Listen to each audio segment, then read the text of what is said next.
만들어 가시고 건축하시는데요. 어제 캠프가 있었습니다. 근데 캠프 다 끝나고 나서요. 그 보제자교회 정숙성 목사님이 나오셔가지고 이렇게 멘트를 하셨어요. 근데 뭐라고 이야기를 하셨냐면, 저희 담임 목사님 메시지를 들으면 전략 메시지보다는 항상 근본으로 들어가신대요. 하나님과 함께하는 비밀, 캠프하기 전에 항상 그 말을 하신대요. 근데 하나님과 함께하는 거 기준이 나였다가 하나님과 함께하는 걸로 하나님으로 기준이 바뀌니까요. 먼저 내가 힘이 나고 그 힘으로 내가 현장을 가게 된다, 그런 이야기를 하시더라고요. 근데 저도 목사님 보면 마찬가지인 것 같습니다. 담임 목사님께 배운 게 그건 것 같아요. 그러니까 어떤 일이 있어도 하나님 앞에 엎드리는 거, 그리고 어떤 일이 있어도 힘든 사건과 일들 또 응답이 있어도 기준을 잡고 하나님께 두는 거, 저는 그게 사실 신앙생활이라고 생각합니다. 많은 전략들, 저는 사실 능력이 있어서 만약에 교육자를 해야 됐다면은 저는 아마 교육자 못했을 겁니다. 근데 한 어떤 분이 저한테 그런 이야기를 하시더라고요. 이렇게 하면 응답을 받는다고. 근데 그 말을 딱 듣는데, 하나님이 우리 인생을 만들어가고 우리와 함께 하는 거라, 나는 목사님한테 배운 게 하나님 앞에 엎드리는 거라서 그렇게 하는 게 맞는 것 같다고 그런 이야기 했거든요. 제가 우리 교회 오면서 느끼는 게요, 그겁니다. 기준이 자꾸 바뀌어요. 시간이 지나고 나면, 세월이 지나면 기준이 자꾸 바뀝니다. 어느 순간에 하나님의 은혜로 저희가 살고 하나님의 은혜로 나아갔고 하나님의 은혜로 복음 전하지 않습니까? 근데 어느 순간에요, 기준이 딱 달라져 있어요. 내가 해야 되고 내가 뭔가를 행해야 되고, 시간이 충분히 지나고 난 후에, 세월이 딱 지나고 나선 뒤를 딱 돌아보면요, 뭐라고 해야 될까요? 하나님이 나와 함께 하신다? 그건 이론이고, 실제 내 인생에서 하나님이 함께 하심 잃어버릴 때가 참 많습니다. 진짜 너무 감사한 게 계속 하나님과 함께 하는 걸 계속 말씀을 해주세요. 신앙생활의 기준, 신앙생활의 근본은요, 하나님과 함께 하는 데 있습니다. 오늘 또 하나님께서는 살아계시고 역사하시거든요. 구약시대 때 불과 구름 기둥으로 인도하셨던 그 하나님이 소설이 아니라 오늘 또 분명히 살아계셔서 우리의 인생을 주관하고 함께 하시고 인도하고 계십니다. 메시지가 아니라요, 이게 진짜 은혜로 내게 정리되고 확인되는 만큼, 자연이 따라 나온 게 뭐냐, 복음의 내용이 정리되고 확인되는 만큼, 하나님이 나와 함께 하심이 실제로 누려지는 만큼 나오는 게 뭐냐, 그게 영적인 치유입니다. 인간은요, 누가 뭐라고 해도 하나님과 함께 할 때 모든 게 다 회복이 됩니다. 물고기는 물속에 있어야 삶이 있는 것처럼 인간은 하나님과 함께 해야만 합니다. 누가 뭐라고 해도요. 그 하나님과 함께함이 실제로 내가 보일 때 어떻게 되냐면 진짜 영적인 치유가 돼요. 영적인 치유가 그래서 먼저 됩니다. 복음적인 치유가. 그게 안 되면요, 조그마한 문제와 어려움들이 자꾸 쌓여요. 내게 조금씩 문제와 어려움, 상황들이 딱 쌓이다가 나는 그러고 싶지 않은데 그 속에 있는 것들이 크게 툭 튀어나옵니다. 그러고 싶지 않은데요. 그래서 영적 치유가 전부인 것 같아요. 하나님과 함께하는 존재로 우리를 창조하셨기 때문에 하나님과 함께할 때 어떻게 되냐, 진짜 제가 평안합니다. 그러니까 이게 이해가 안 되는 건데요, 사건이 생기고 문제가 생기고 어려우면 우리도 모르게 딱 튀어나오는데 그게 이러고 싶지 않은데 저희가 생기는 거거든요. 그런 날 보면 또 어떻게 되냐면 실망하고 그런 생각을 주는 사단에게 또 속고 자꾸 이래요. 하나님과 함께할 때 영적 치유가 일어나고, 영적 치유 일어날 때 사단에게 내가 속지 않습니다. 하나님을 떠났다는 첫 번째 증거로 두려워지는 거죠. 하나님을 떠나 있으니까 걱정이 되고 염려가 됩니다. 내 인생의 주인은 창조주 하나님이시거든요. 오늘 또 가장 완벽하게 내 길과 내 연약함 다 아십니다. 그리고 나와 함께 하시는데 하나님을 떠났다는 첫 번째 증거가 뭐냐, 두려워지는 거예요. 염려가 생기고 불안해지고 의심이 생깁니다. 기준이 하나님이 아니라요, 나로 돌아가니까 내 자신에 대한 의심이 생겨요. 잘할 수 있을까? 잘하고 있는 걸까? 그러다가 뭔가에 집착합니다. 능력이라든지 아니면 어떤 뭔가 배경이라든지 자꾸 집착하게 돼요. 감사하고 기뻐하기보다는 내 지금 환경과 지금 상황이 언약의 여정 아닙니까? 근데 감사하고 기뻐하기보다는 원망하고 불평합니다. 그리고 뭔가 다른 누군가와 비교를 하기 시작하고 시기하고 질투해요. 이유가 뭐냐? 하나님을 떠났기 때문에 그래요. 심해지면 불면증으로 시달리고, 조그만 일에 짜증내는 노이로제 걸리고, 우울증으로 오늘 좋았다가 나빴다가, 수고하고 무거운 짐을 지고 싶지 않은데 자꾸 내게 모든 것이 다 수고하고 무거운 짐이 되는 거예요. 하나님과 함께하면 문제가 안 될 모든 것들이 하나님을 떠나버리고 하나님을 놓치니까 내게 다 짐이 됩니다. 수고하고 무거운 짐이요. 그 배경이 뭐냐? 그 배경이 환경이 아니고 사람이 아니고 상황이 아니고 내 능력이 아닙니다. 그 문제가 오는 배경이 뭐냐? 그게 하나님 떠난 문제예요. 하나님 떠나니까 내게 있는 모든 것이 짐이 되는 재앙의 문제입니다. 하나님을 떠나고 그 재앙 속에 있으니까 눈에 보이지 않는 멸망과 재앙을 가져다주는 사단의 권속 아래 끌려다니는 문제예요. 그걸 보고 인간의 근본 문제라고 합니다. 이거 저희가 해결할 수 있을까요? 보지도 못하고요. 본다고 해도 해결이 안 됩니다. 왜냐? 어느 누가 하나님 떠나고 싶습니까? 어느 누가 죄와 사망의 법 아래 살고 싶습니까? 어느 누가 눈에 보이지 않는 사단에게 속고 싶습니까? 그런 사람 아무도 없습니다. 근데 그럴 수밖에 없어요. 그럴 수밖에 없는 상태예요. 그걸 하나님이 너무 잘 아십니다. 하나님과 함께해야 될 하나님의 형상을 가진 우리인데 하나님을 떠날 수밖에 없다는 걸 너무 잘 아세요. 그래서 하나님이 여러분 때문에, 저 때문에 직접 이 땅에 인간의 몸을 입고 오셨습니다. 그게 하나님의 구원이라고 그래요. 여러분의 상태, 우리의 능력, 우리의 수준, 우리의 기준이 아니라 하나님의 기준인 겁니다. 여러분들을 하나님 만나게 하기 위해, 인간의 진짜 평안함과 행복함인 하나님과 함께하는 축복을 얻게 하기 위해 그 문제 해결 못한다는 걸 알고 직접 찾아오셨습니다. 그리스도로요. 갈 길을 몰라서 나도 하나님 떠나고 싶지 않은데 그럴 수밖에 없는 내게 길이요 진리요 생명 되셔서 선지자 되셔서 하나님 만나는 길을 열어주셨어요. 안 되는 거 이미 알고 그래서 오셨어요. 죄와 사망의 법 아래 살기 싫은데 자꾸 두려워지고 염려 생기고 걱정되고 하나님 떠날 수밖에 없는, 내 욕심 따라 움직일 수밖에 없는, 죄와 사망의 법 아래 살 수밖에 없는 죄인 된 나를 위해서 생명의 성령의 법 되셔서 나와 전혀 상관없이 생명의 성령의 법 되셔서 제사장으로 이 땅에 오셨습니다. 우리의 약점, 우리의 수준 너무 잘 알고 나조차도 모르는 내 약점을 가지고 뒤집어 놓는 사단, 그 사단 우리가 못 이기는 거 알고 우리 상태와 전혀 상관없이, 우리 능력과 전혀 상관없이 마귀의 일을 멸하러 오신 왕 대신 그리스도로 이 땅에 오셨습니다. 우리가 죄인 되었을 때예요. 우리가 부족할 때요.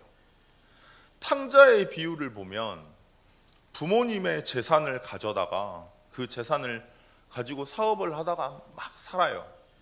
근데 그 탕자가 잘 됐으면 좋겠는데 모든 게 다 망합니다. 부모님한테 받은 재산 가지고 가서 다 쓰다가 사업하다가 실패해가지고 완전 망해요. 더 이상 할 수가 없어요. 갈 데도 없고.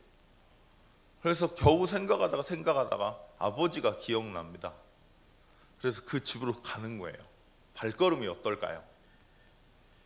아버지 재산 가져다가 그 재산 크게 해가지고 금이화양하게 가야 되는데 다 까먹고요.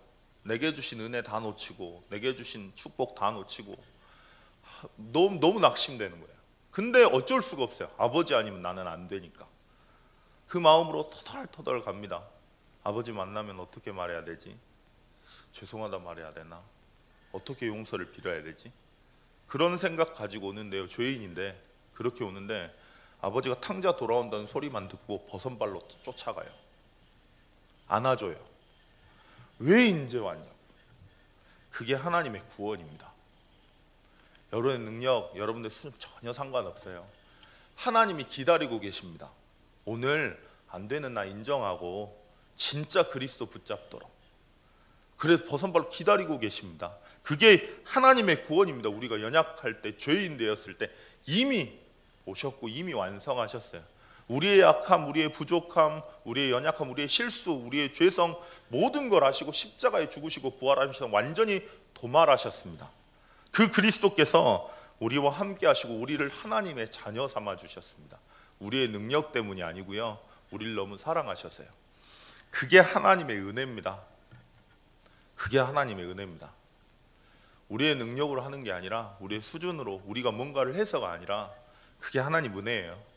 그 은혜로 말미암아 믿음으로 구원 얻게 하셨습니다.